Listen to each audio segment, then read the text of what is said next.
Welcome to the Toastmasters experience. My name is Evelyn. Get inspired by today's Toastmasters insights. Enjoy the show.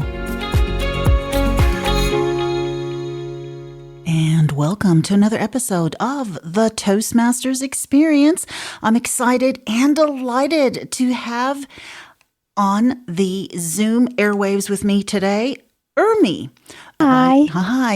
Yes. Hi. It's so good to have you. And you're calling in from Canada. Is that correct?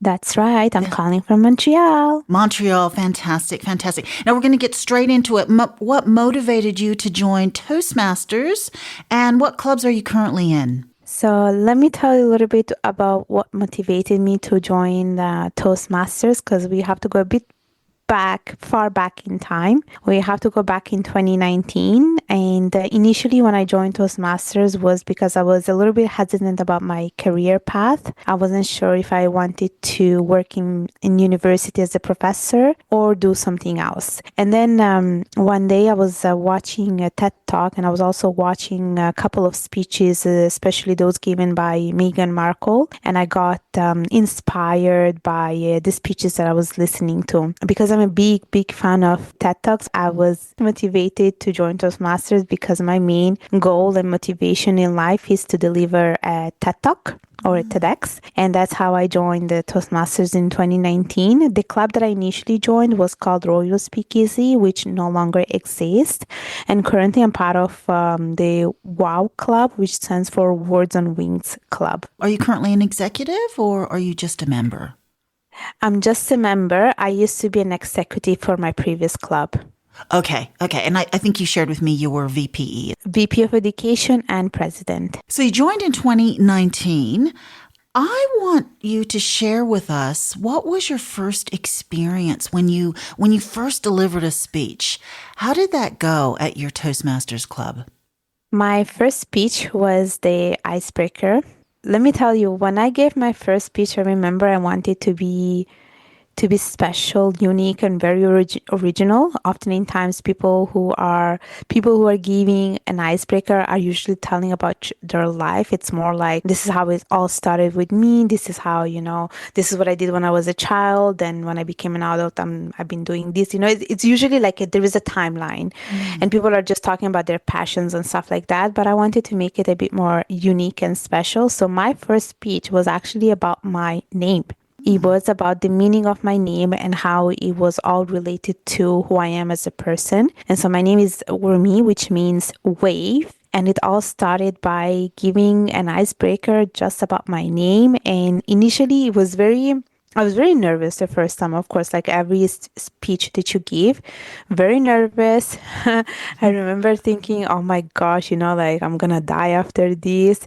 But since I was just talking about myself, as soon as I started to speak, I started to feel much, much, much better. And right after I gave this speech, I was so relieved and so happy that I have taken that first step, that I actually took that challenge and decided to give my icebreaker. And to tell the truth, it took me really 8 months, because every time I wanted to give an icebreaker, I was just postponing it for like the next month. And then eventually I was like, no, I just have to give it. So I gave the icebreaker 8 months after I joined my club. I find that so interesting because I know that you have a YouTube channel, which we will cover later.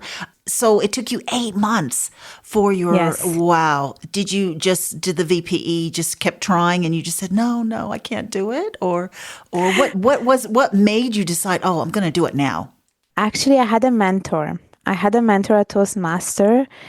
And he basically was the one pushing me to give the icebreaker. And I was always having an excuse. Like I was always making up an excuse, creating an excuse, coming up with different excuse. And then I was like, yeah, you know what? I have to stop, using excuses and just go and do it. But I know he was encouraging me to give to give the speech, because basically what was happening is that I was actually practicing through other roles at Toastmasters. Like I was actually practicing through the role of chairperson Toastmasters, a Toastmaster, a table topic master, and general evaluation. I was taking those big roles to give my icebreaker. And then I felt like, okay, I think I'm ready right now after 8 months of preparation and after, taking those big roles, that I'm ready to give my icebreaker. Your name, Urmi. Hmm. Can you go back to your icebreaker? What did you say about your name? I talked about the meaning of my name and the origins of my name because it's a Bengali name, and I was basically telling the audience my parents chose that name. The name Urmi, of course, it means wave, and like I always associate that meaning to how my life has been, which is very wavy up and down. And also I associated that to my personality, like I'm calm, like when the ocean is calm, like I'm calm like the ocean. Hmm. But if you make me mad, I can be a tsunami. And so that's the kind of the comparison that I was making. And I also talked about my favorite color is blue, and the ocean is blue, and blue has different meanings. It means peace, it means collaboration, it means teamwork. And this, like, after giving that icebreaker, I actually felt that I have learned a bit more about myself, and everything was pretty much connected to my personality, the things that I like, the things that I dislike, who I am as a person, my hobbies. Hmm. And for me, it was very I would say eye-opening, because I feel like everything made sense about me, basically. Yeah, yeah. And water is changeable, isn't it? So I Yeah. love that. I love that comparison, and interesting that your parents chose that name and you've become that name literally. So Yes. I do. I love that. Now, I've done a little bit of, I've read a little bit about your history. Just if you could share, because I find it absolutely fascinating. So you go ahead and just share your story. Yes, we spoke a little bit about it just at the beginning. Basically, I'm a third culture kid. I'm born and raised in Italy, and my parents are from Bangladesh. And so I often go and tell people I am Italian by birth and Bengali by blood, and now I am also Canadian by law. And my life, and this is also something that I talk about in my book as well, was pretty much around this whole concept about fitting in and wanting to fit in, especially because I grew up in a very Western society, Hmm.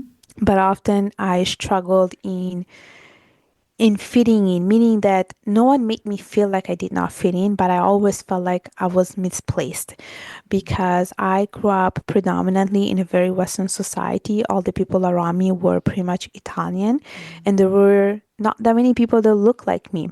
There were not that many, Bengali people, and there were not that many people from other countries. And so when I was always with my Italian friends, I felt like I was not Italian enough. But then I had the same struggle when I went back home, because even though I looked like everyone else at home, from the inside, I did not feel like I was Bengali because I was so much surrounded by my Italian friends that I started to adopt that kind of mentality. And so there was always that kind of struggle that I went throughout my life until I moved to Canada, and that struggle became much bigger because people would come and ask me questions such as, where are you from? And I always struggled in giving an answer.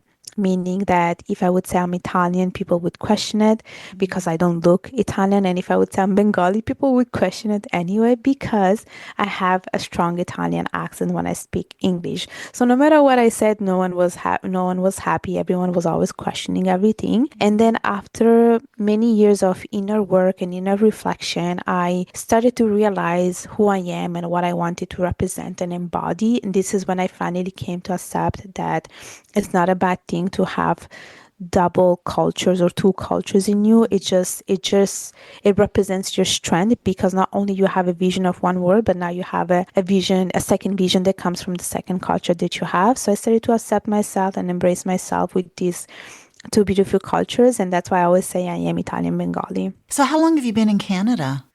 It's been long enough. It's been 15 years. 15 years. So did your parents then move over from Italy?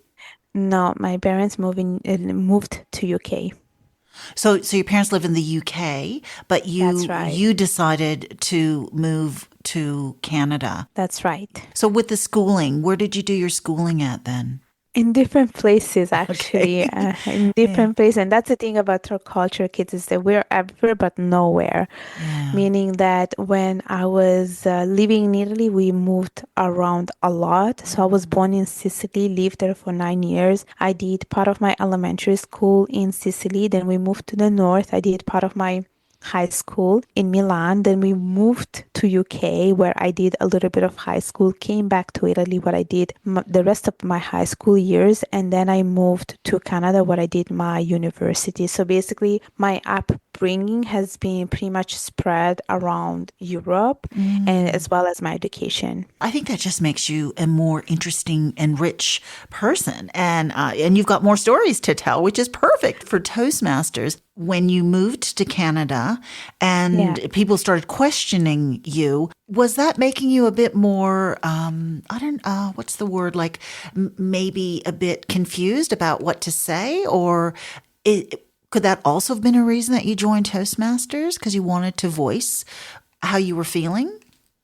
I would say no, that wasn't the main reason why I joined Toastmasters, but I can definitely tell you that one of the many reasons why I've been part of Toastmasters was because I wanted to use my voice as a way to make a change, which could be about anything, different things. And one of the things that I'm very passionate about is women's empowerment. This is why I was like, I have to use my voice. My voice is my power, is my weapon. And this is why I was like, I have to make sure that I can use my voice properly. I can communicate well to people the message that I want to basically tell them, the message that I want people to hear. And that could be about many different things. But definitely the one which is about my cultural identity is something that I have been doing a lot through a lot of podcasts that I've been going to. And that's because I think I got that skill of being able to answer questions from Toastmasters. I've read a bit of your blogs that you've written. Were you a fairly good writer? I've just really enjoyed reading some of your blog posts.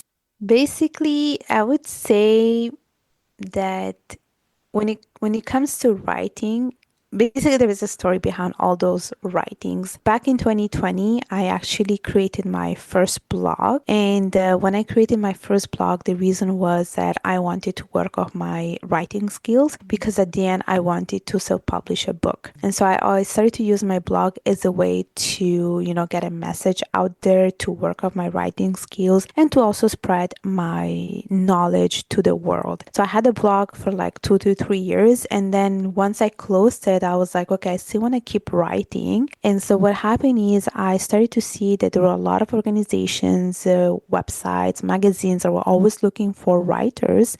And I was like, why not? Why not, write for some of them? Sometimes they usually have like a team for a particular quarter, month, and, they're always seeking for writers. And I thought, that was a way for me to keep writing, to keep working on my writing skills, but at the same time, it really did help with my personal brand. And I started to realize that I was writing for so many organizations to the point that, damn, like I had, let's say, I would call it like a Hmm. portfolio of like articles. And I was like, I can use this as my own advantage. I can use that to promote myself, and people who are looking up my name, they can find out my expertise and the things that I'm passionate about. So it all started with that, and I keep continue writing. I think it's it's a form of expression. Maybe you're not using your voice, you're using another method to still spread a message, and I quite enjoy it. Yeah, no, I've really enjoyed reading some of the articles that I've read. How has Toastmasters helped you in your personal and professional life? I would definitely say it helped with my confidence and in believing myself, especially because I feel like after being part of Toastmasters, I learned about different skills and I learned a lot about leadership skills when I was actually the VP of education for 2 years and president as well. That's when I feel like I have learned the most out of Toastmasters. Like I learned about how to lead a team. I learned about, what it means to be a good leader, what it means to be creative, what it means to be charismatic. And I feel like little by little, I gained a lot more confidence and I believed in myself. And I could see that transformation even in my day-to-day job. Like I work in the corporate job and I started to see that I had a lot more confidence when it came to speaking to someone, speaking up for myself, advocating for myself, and also with the fact that I also built my own YouTube channel. Like I never thought that I was going to actually ever create a YouTube Uh-huh. channel. But what happened is it all started with a friend who invited me on her YouTube channel for an interview. And initially I was very nervous because I was like, I've never done an interview with someone and the only practice that I had was from Toastmasters. But she was like, you know what, I think you have a great potential and you have, a Mm. great power and knowledge about different things that I think people will find your information useful. And she was like, just come and then we will go from there. So I went to her YouTube channel. I did an interview. And right after that, I actually realized how much I enjoyed being on a camera Mm. and how much I enjoyed talking to a camera. So it all started from that. Then I built my own YouTube channel. Initially, it was more something as a hobby, like it still Mm. is a hobby, but I wasn't like, I did not buy all the equipment. I didn't do any type of editing. And then the more I got used to it, the more I learned about how YouTube works. I started to, buy like a software to edit my stuff. I bought a microphone and then I started to interview people. And this is where I feel like I really enjoy interviewing people and that kind of, Mm. connection that you get when you interview someone. And so I feel like Toastmaster really did change my life in many ways. And it's also like interesting that you're asking me that question because basically it's also thanks to those interviews and me getting out there that I started to get people connecting with me and asking me to speak, Mm. let's say for one of their events or asking me to host a virtual event. And so I just saw the potential just by taking that one step in 2019, and if I could go back in time I would still redo the same thing. I just love hearing your story because I do feel it's really changed your life. Urmi, how many languages do you speak? Just out of curiosity. 4.5. 4.5. Okay. What's the point five? Spanish. Oh, Spanish. Okay. Is Italian and Spanish, are they fairly similar though? Or Fairly similar, yes. We always say that Spanish is Italian with an S at the end. That's how we make fun of the language. okay. But there are there are differences there are some differences, I would say, yes. Yeah, yeah. I love that you speak 4.5 languages. Can you just tell me what they are? So it's Italian, Bengali, English, French, and then of course a little bit of A Spanish. little bit of Spanish. You must use your French in Montreal. Is that correct? Or is That's it? right. Yeah. That's right. Okay. Yes. I know it's a bit of a different accent though in Montreal. It's a Quebecois. Quebecois. Quebecois Okay. accent. What? Yeah. Yes. Okay. What made you decide to move to Montreal? It was for personal reasons that I moved to Montreal. Nothing special. Okay. Okay. And how do you enjoy the weather there? Yeah, that's not my favorite topic when it comes to Canada. You know what? Hmm. It did change a lot through the years. I feel like we had worst Hmm. winters in the past, meaning that I used to really go through the -30 and -40. Hmm. Now our winters are shorter and less colder, even though we still get, let's say, -20, -15, I would say on an average. But lately, in the past years, the weather in Montreal has been really, really crazy Mm. because, you do not know how to dress up. Like you just hope that it's hot, but then let's say maybe it's hot in the morning, then it's snowing suddenly out of nowhere. Then the Hmm. next day it's like -1. So it's been a bit like I would say volatile, Yeah. if that's how if I could, if that's a word that I could use. It's been really volatile in the past years, but in a, I would say in a good way. The winters have been shorter, even though it's not a good thing if we Mhm. think about it. Yeah. But they can be long and tough if that's what you want to know.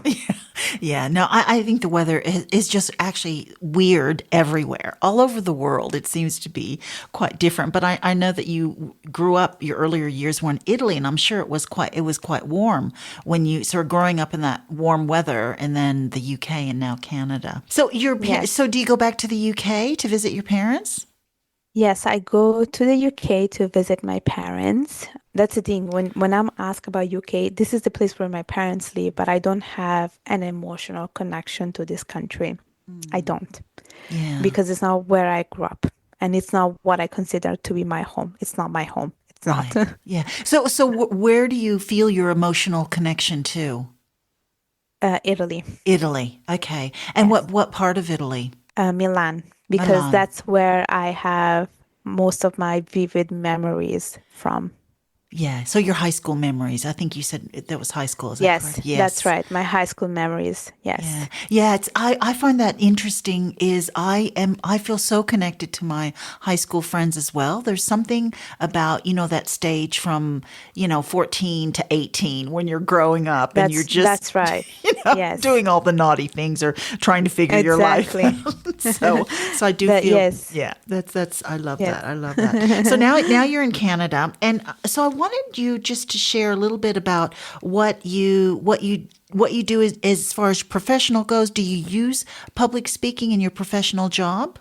I don't use it in my professional job, even though I express interest in using it because I work in finance and we often organize events for our clients. And maybe sometimes, let's say you have to introduce a speaker, and I express my interest in doing that for whenever we do those kind of events. So professional wise, I haven't yet used that, but I did use the public speaking and other things. I gave, let's say, virtual workshop in the past years.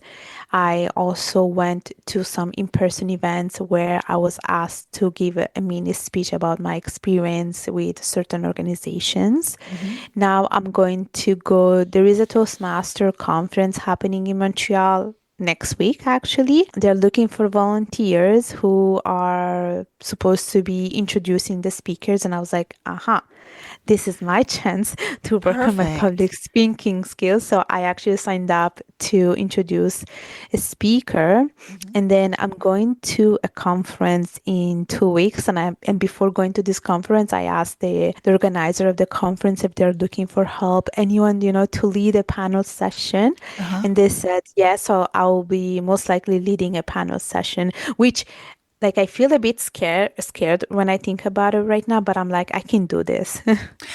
I love that because it sounds like you jump into things Yes. yes, because when you jump into things, that's when you learn. When you're uncomfortable, Yes. you learn. I love that mindset. So, in saying that, are there books or any podcasts that you listen to that have motivated you just to be, a better person or, more entrepreneurial? Yes, I do have a very entrepreneurial mindset. Like a lot of people told me that. And I never thought I had an entrepreneurial mindset until someone pointed that out to me. There are a couple of podcasts that I listen to. The first one is called Boss Babe. I don't know if you're familiar with it, but it's basically it's an organization. It's a female-led business that help women to become entrepreneurs, and basically they give a lot of courses and they also have a podcast. So I used to listen to that for a while. There's this other podcast that I listen to which I very much enjoy. Is called It's called Think Fast, Talk Smart. It's from, he is Matt Abraham. I always like to ask, Toastmasters, because most Toastmasters, they do listen to other things besides Toastmasters and read other books. And yeah, so, I love this sort of community where we're sharing ideas. And yeah, I'll have to check that one out. I'll have this in the And show notes as well. another podcast that I listen to is called Fearless Presentation. And they have an episode released pretty much every week. They're pretty short episodes of 20 minutes each.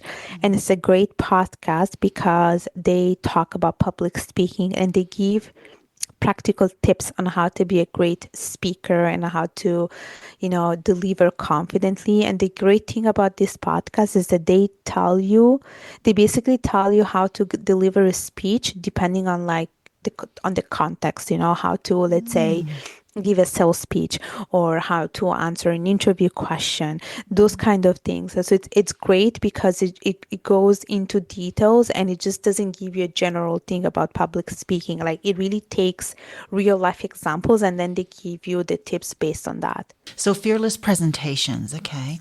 No, that's That's great. right. Yeah. No.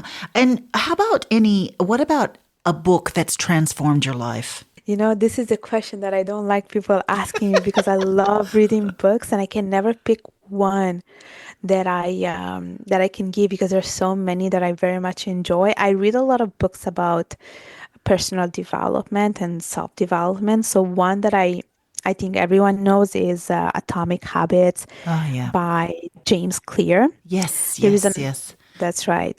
There is another one called The Seven Habits of Highly Effective People, a classic. It's such a good book. I love that book.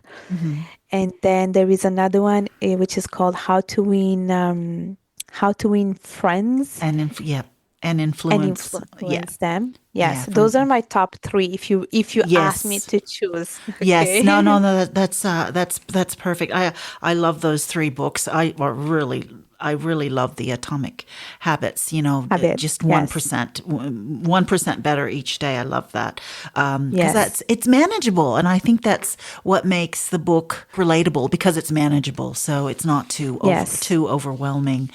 I know that you do social media for the Victorian chapter of Women in Leadership. Can you let me know a little bit about that and what do you do for this organization? Yes, so this organization is called Women in Leadership and it's based in Canada. And so we have Women in Leadership Foundation in Canada. And then within this foundation, you have different chapters. So basically, every city has a chapter. Montreal has a chapter, Ottawa has a chapter, Toronto has a chapter. And I volunteer for the Victoria chapter, which is pretty far away from Montreal. And the reason why I joined the Victoria chapter is because there was a position open. They were looking for a social media lead. And I resonated a lot also with the work that the organization does because Women in Leadership is this nonprofit organization that it's basically helping the women in the community to feel empowered and we help them to climb up the corporate ladder and we believe in having more women as leaders. And so because I resonated with that a lot and I was like, okay, you know what, I think that could be something that I can do in my free time and I wanted to be associated with the big organization. This is how I joined Women in Leadership, the Victoria chapter, and I've been running their Instagram account for the past 2.5 years, a bit more than that actually, where I invite different coaches from different, I would say from different things. Like I invited coaches about who are expert in LinkedIn, some of them who are expert in public speaking, and I always ask them to basically give us some tips and share advice on, how to be a better speaker or how to use your LinkedIn better. And basically I do Instagram lives. So again, I am, interviewing people that have been doing Instagram lives. And I would say that the fact that I have been part of Toastmasters has helped me also to use that skill also in other things that I do in my free time. Yes. Now, another thing that I've read in lots of the different articles that you've published, you talk a lot about being a mentor and a mentee. Was Yes. this an idea that you got from Toastmasters or something that you've always resonated towards?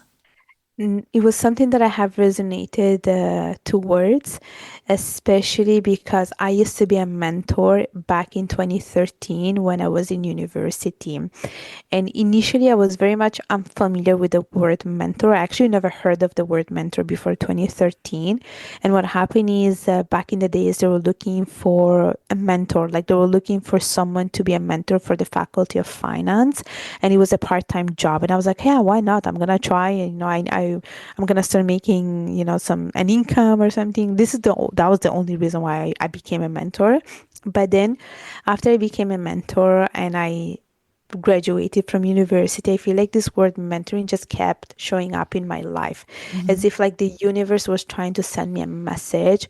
And then what happened is, back in 2020, I was like, okay, I think I want to go back in becoming a mentor. And often I used to hear this word mentor also at Toastmasters. And I was like, I think I want to go back in being a mentor and mentoring, women from a certain cultural background, or maybe women who are, struggling with their career, or maybe, girls or students in finance who need a kind of sort of like a guidance. And so that's how I went back to mentoring.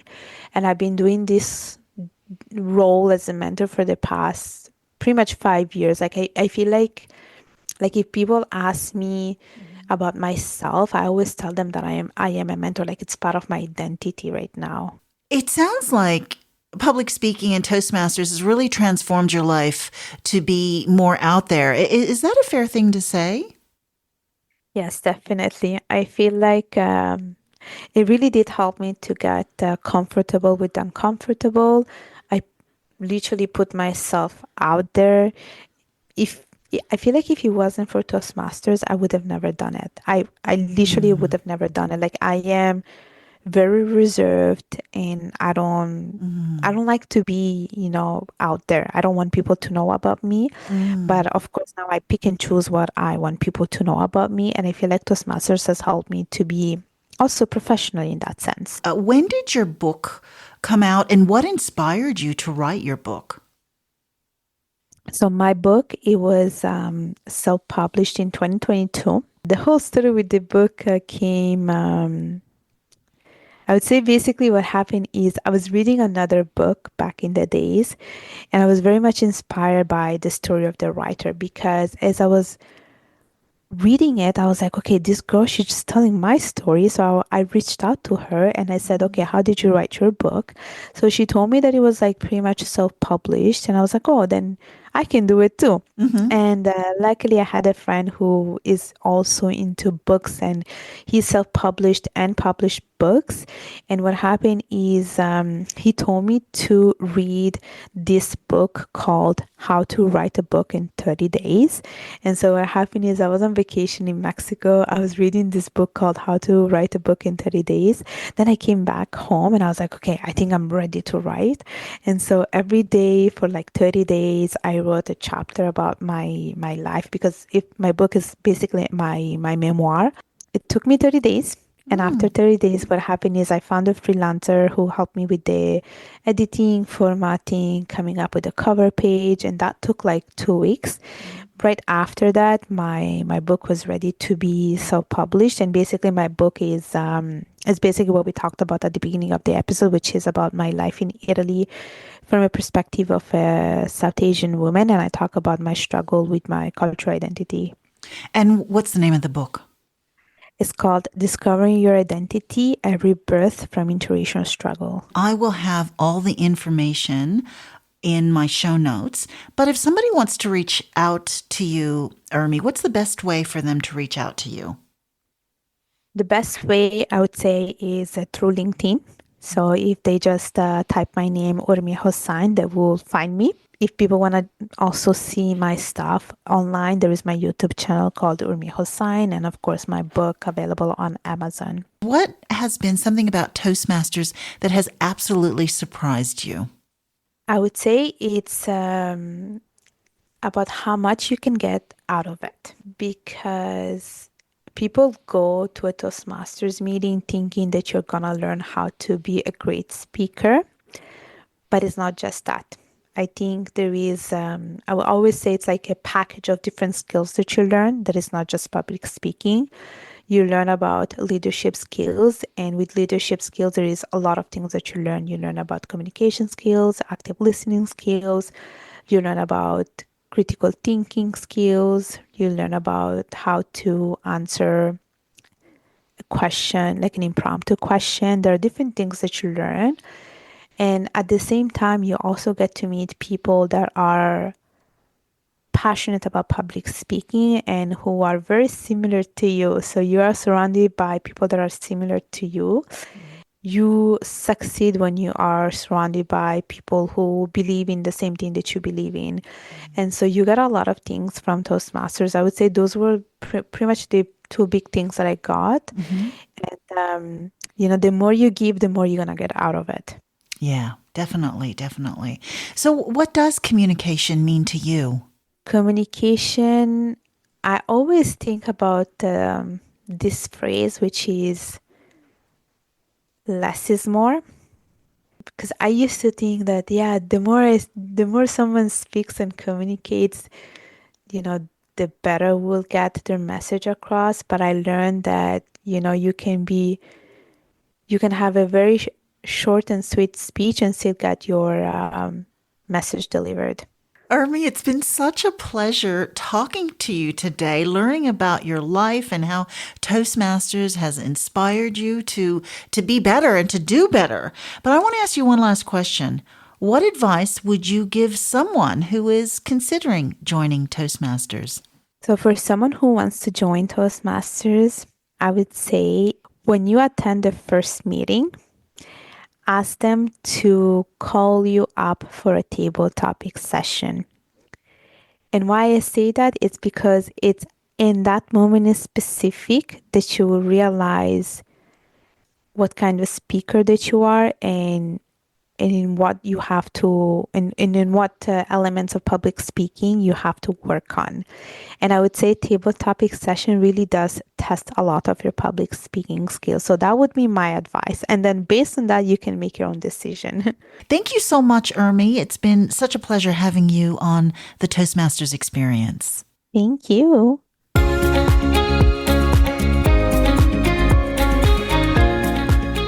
Thank you so much for your company. Please tune in next time to the Toastmasters Experience.